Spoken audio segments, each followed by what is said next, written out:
Yo, si vous suivez le Diouf Show, vous avez peut-être suivi la dernière émission et vous avez vu que mon acolyte Nicolas a décidé de tout simplement rage quit en plein milieu de l'émission. J'ai pas envie de m'en donner la peine. Et si tu savais, comme tu continues de tirer, non, attends.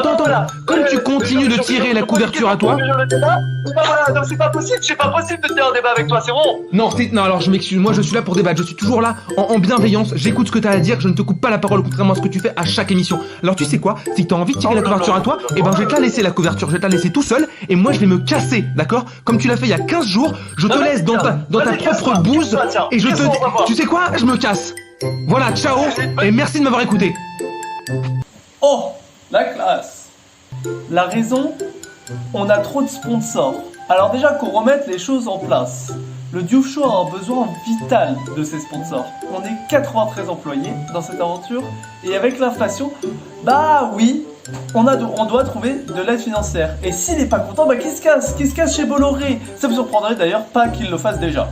Au passage, nos sponsors, on les remercie. On remercie Françoise Phil, notre mécène de toujours, qu'on remercie. Le Café de Lucas, présent maintenant depuis un bon paquet d'émissions. Jean-Philippe Bateta, qui d'ailleurs se remet de sa blessure et devrait jouer avec un masque d'ici les prochaines semaines. Mais également on remercie Désiré Doué, qui est fidèle maintenant à notre émission. On remercie Manolo Valls, qui a suivi avec beaucoup d'opportunisme cette émission. On remercie Cobois, et avec son tout dernier son de l'autre côté de l'arbre. Et notre tout nouveau sponsor qui nous a rejoint pour cette émission, Kermit la Grenouille. Également, toujours au sujet de ses sponsors, Nicolas a signé un contrat au nom du Diouf Show, interdisant, et je cite, tout sponsor pouvant donner une mauvaise image à sa personne. Alors, par souci de bienséance, je vais pas vous dire quels sont ces sponsors qui pourraient lui donner une mauvaise image, mais je sais très bien desquels il parle. Ça montre tout simplement son manque de respect, parce qu'il va pas chercher des sponsors qui le dérangent, c'est un manque de respect pour les travailleurs du Diouf Show qui se donnent d'arrache-pied et qui assurent un travail de qualité chaque semaine. Donc à la base, je m'étais dit que je répondrais pas à sa vidéo du 3 mars, mais bon là, il a vraiment dépassé les bornes, donc je vais disséquer tous les arguments qu'il a fait dans la vidéo qu'il avait faite contre moi et la vidéo à ma charge. Donc je vais pas mentionner certains arguments qui sont complètement irrelevants, vous pouvez regarder la vidéo de nouveau, vous verrez, c'est juste du grand n'importe quoi. Alors déjà, le premier argument de Nicolas, c'est de dire que je suis impulsif et insultant. D'ailleurs les mots attaque et insulte, vous avez dû bien les remarquer parce qu'il a l'air de bien les mettre en avant. Je retire au montage quantité d'attaques, quantité d'insultes, quantité d'attaques, quantité d'insultes. Et donc, soi-disant, il coupe au montage beaucoup d'attaques et d'insultes. Bon, on attend de les voir. Moi, je vous donne des preuves dans mon émission, dans ma vidéo. Mais lui, rien du tout. Il me jette en pâture comme ça. Bah ouais, j'attends de les voir. Voilà, c'est tout ce que j'ai envie de dire. J'attends de voir les attaques et les insultes.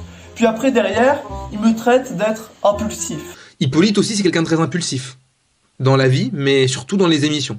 Alors oui, c'est ma nature, je suis impulsif, j'ai aucun souci avec ça et je l'assume et je l'ai toujours dit. Mais lui aussi, il devrait peut-être un peu plus s'assumer parce que quand il veut, ça peut partir très vite. Par exemple, dans la même vidéo, il a quand même décidé de me soupçonner d'être le corbeau. Et le corbeau qui m'envoie ces messages belliqueux, il faudrait qu'il arrête. Mais je soupçonne que ce soit Hippolyte tout simplement parce que je ne le comprends plus. Oui, il vient de m'accuser d'être le corbeau, c'est-à-dire la vraie menace quand même qui plane sur le Diouf Show depuis 2 mois avec comme argument, je cite, qu'il ne me comprend plus.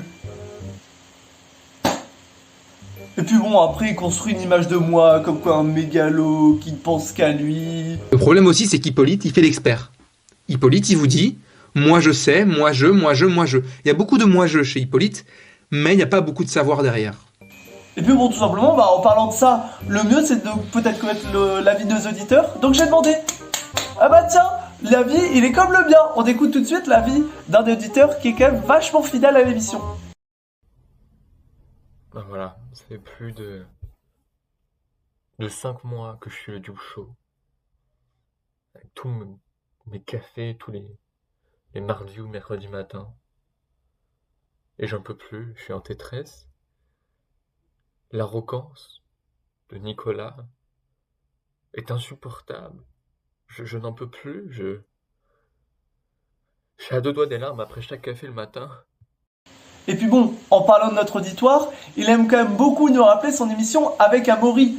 J'ai eu la chance d'être avec mon compère Amaury Il y a de ça 2 épisodes, on a fait des statistiques bien meilleures et de bien meilleurs retours. Ah oui, là le mec se jette des fleurs comme ça, tranquillement, sans aucun souci. Mais bon, à ce niveau-là, ça me surprend même pas trop. Hein. Par ailleurs, j'aimerais bien ce qu'en pense notre brave Guil là-dessus, sur le fait d'être instrumentalisé pour me dénigrer. Pas très classe, hein.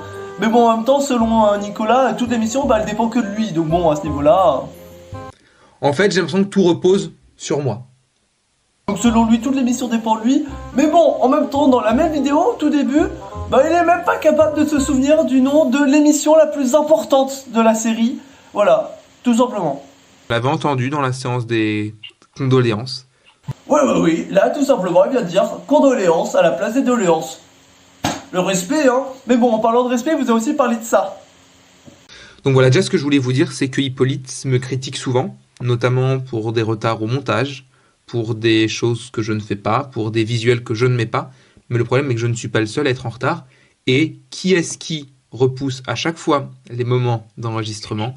Eh bien, c'est Hippolyte. Parce qu'il est à droite, parce qu'il est à gauche, mais il n'est pas là où il devrait être. Non, vraiment, c'est pas lui qui a repoussé maintes et maintes fois les enregistrements. Non, vraiment pas, c'est pas son style.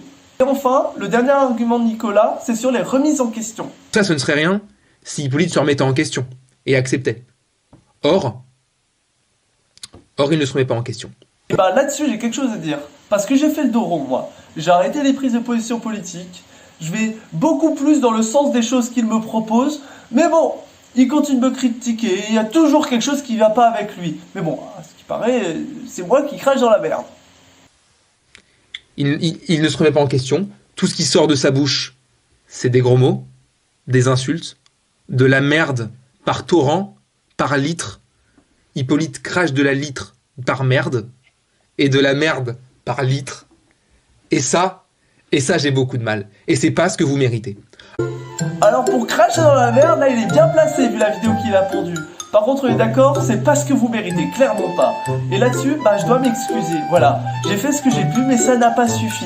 Et donc, contrairement à ce que lui dit, moi je ne suis pas ouvert à travailler de nouveau avec lui. Vous pouvez l'enregistrer, l'écrire, peu importe, je ne referai pas de vidéo avec Nicolas. Par ailleurs, et pour finir mon propos, j'aime pas trop faire ça, mais je pense que Nicolas et l'auditoire, mais surtout Nicolas, a besoin de ce rappel. L'audio show, à la base, c'est mon idée. Nicolas, c'est juste un bon commentateur, un bon auteur si vous voulez, qui a rejoint l'aventure en cours, mais avec une idée que j'ai eue. Donc quand il se vante d'avoir le mérite de faire venir des vues, ou tout simplement de tout faire, que tout dépend de lui, bah moi ça me fait bien marrer, parce que quand même l'idée, la nature de cette émission et énormément de rubriques, bah elles viennent de moi.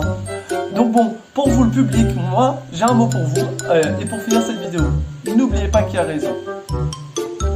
Allez, ciao ciao.